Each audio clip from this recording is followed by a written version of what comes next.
Hello, welcome to all. हमारा lesson चल रहा है वाक्य अशुद्धि शोधन। वाक्य अशुद्धि शोधन के अंतर्गत हमने आपको बताया था कि जब तक वाक्यों का व्याकरण सम्मत प्रयोग हम नहीं करेंगे, हमारे सामने वाले की समझ में स्पष्टता और सरलता से कोई भी बात नहीं समझ में आएगी। इसलिए आवश्यक है कि वाक्यों का हम शुद्ध प्रयोग करना सीखें। इसी के अंतर्गत वाक्य अशुद्धि शोधन के अंतर्गत हमने कई नियमों की व्याख्या पिछले 3 कक्षाओं में किया है और आज कुछ अन्य नियमों पर चर्चा करेंगे। आज के नियमों में पहला नियम है पुनरुक्ति दोष का। पुनरुक्ति दोष क्या है? पुनरुक्ति दोष वह दोष है जब हम किसी एक ही भाव या अर्थ को प्रकट करने के लिए एक से अधिक शब्दों का प्रयोग करते हैं। यानी हमें जो बात कहनी है उसको हम एक शब्द का प्रयोग न करके उसके लिए वाक्य में दो शब्द का प्रयोग कर देते हैं, तब वहां पर पुनरुक्ति दोष पाया जाता है या पुनरावृत्ति दोष पाया जाता है। जब हम शब्दों की पुनरावृत्ति कर देते हैं यानी उसको रिपीट करके बोल देते हैं। जैसे वह बहुत जल्दी वापस लौट आया। यहाँ पर हमको वापस आने के लिए या तो वापस शब्द का प्रयोग करना है या लौट आया का प्रयोग करना है। दोनों शब्दों का एक साथ प्रयोग नहीं करना है। दोनों शब्दों का एक साथ प्रयोग करने से ये वाक्य अशुद्ध हो गया। इसके स्थान पर हम वह बहुत जल्दी लौट आया, सिर्फ लौट आया का प्रयोग करेंगे तो हमारा वाक्य शुद्ध हो जाएगा। या तो वह बहुत जल्दी वापस आया, लौट का प्रयोग नहीं करेंगे। यानी वापस और लौट के स्थान पर एक ही शब्द का प्रयोग हमको करना है। वह बहुत जल्दी लौट आया, उससे अपने आप स्पष्ट हो जाता है कि वापस आ गया।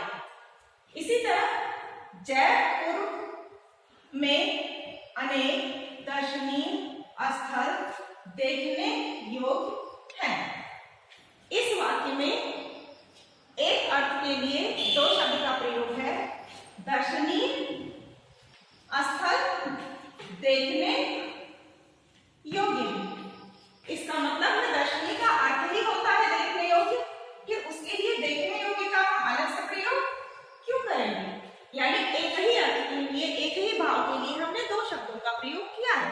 दर्शनीय का अर्थ ही है देखने योग्य, या दर्शनीय शब्द का प्रयोग करेंगे या फिर देखने योग्य का। दोनों शब्दों का एक साथ प्रयोग नहीं करेंगे। जयपुर में अनेक दर्शनीय स्थल हैं।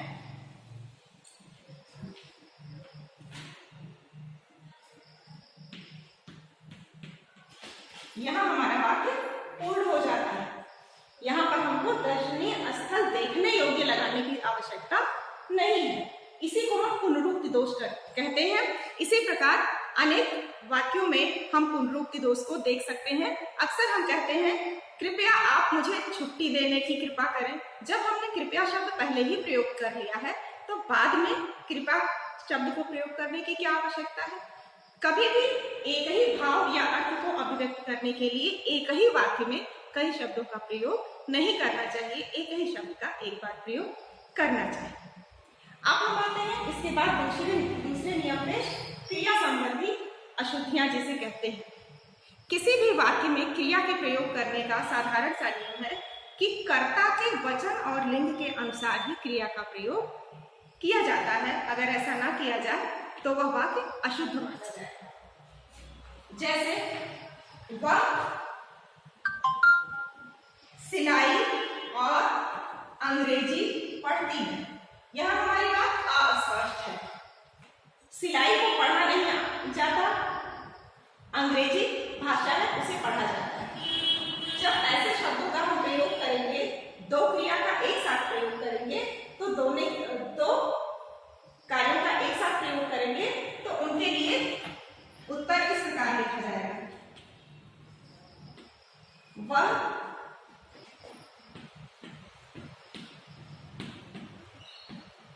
सिलाई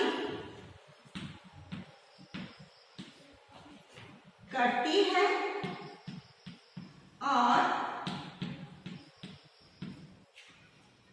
अंग्रेजी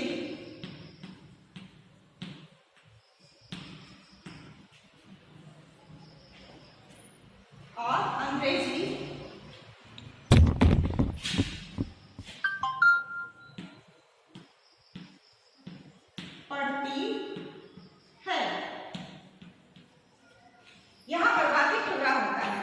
सिलाई को पढ़ा नहीं जाता, यह अलग कार्य है और अंग्रेजी पढ़ना अलग कार्य है। इसके लिए हम सिलाई करती है और अंग्रेजी पढ़ती है वाक्य में पूरा वाक्य लिखकर प्रयोग करेंगे, तब जाकर यह संयुक्त वाक्य बनेगा।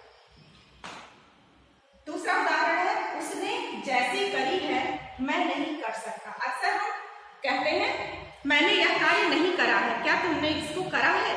करा है शब्द नहीं प्रयोग करते हैं। करा है शब्द क्रिया की दृष्टि से अशुद्ध है। हमें लिखना क्या है? उसने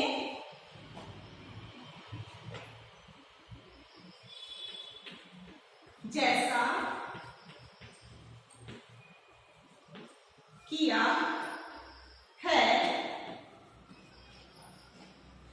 मैं नहीं कर सकता।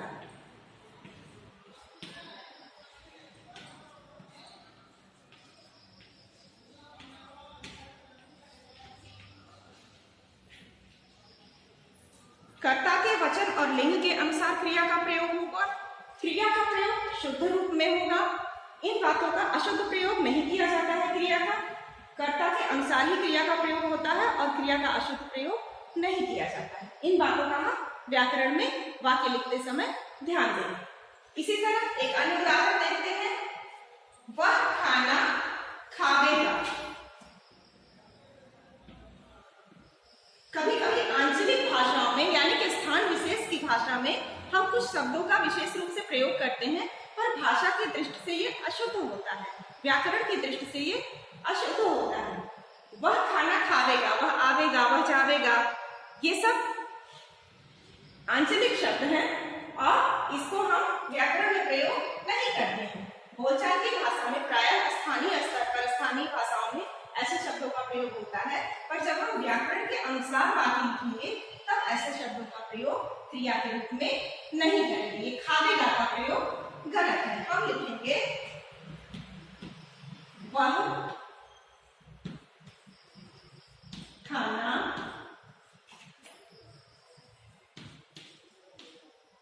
खाएगा, तब जाकर यह वाक्य शुद्ध व्याकरण के अनुसार शुद्ध वाक्य बनता है। इसी प्रकार वाक्य के अशुद्ध के अन्य कई नियम हैं, जैसे संज्ञा का शुद्ध प्रयोग करना, सर्वनाम का शुद्ध प्रयोग करना। संज्ञा के प्रयोग में भी हमें ध्यान देना होता है कि अनावश्यक संज्ञा शब्दों का प्रयोग ना हो और अनुपयुक्त संज्ञा शब्दों का प्रयोग ना हो।